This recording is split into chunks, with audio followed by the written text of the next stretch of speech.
Action. సెలబ్రిటీలు పెళ్లి చేసుకోవడం, కొద్ది రోజులు కాపురం తర్వాత మనస్పర్ధలు వచ్చాయని విడిపోవడం కామన్ అయింది ఈ రోజుల్లో. ఇలా ఎన్నో జంటలు విడిపోగా తాజాగా మరో జంట విడిపోవడానికి సిద్ధంగా ఉంది. ఇంతకీ విడిపోతున్న జంట ఎవరో తెలుసా? నటుడు బ్రహ్మాజీ కొడుకు కోడలు. తెలుగులో పలు చిత్రాల్లో క్యారెక్టర్ ఆర్టిస్ట్గా నటించిన బ్రహ్మాజీకి సంజయ్ అనే వారసుడు ఉన్నాడు. ఇతగాడు ఇంద్రాక్షిని పెళ్లి చేసుకున్నాడు.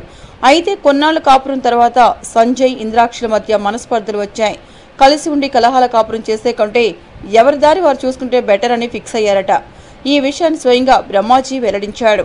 గత 5 నెలలుగా సంజయ్, ఇంద్రాక్షి విడిగా ఉంటున్నారు. త్వరలోనే ఆ ఇద్దరు విడిపోనున్నారని స్పష్టం చేశాడు బ్రహ్మాజీ. మీకు ఈ వీడియో నచ్చితే ఒక లైక్ కొట్టండి, లేకపోతే కామెంట్ చేయండి. బట్ సబ్స్క్రైబ్ చేయడం మర్చిపోకండి.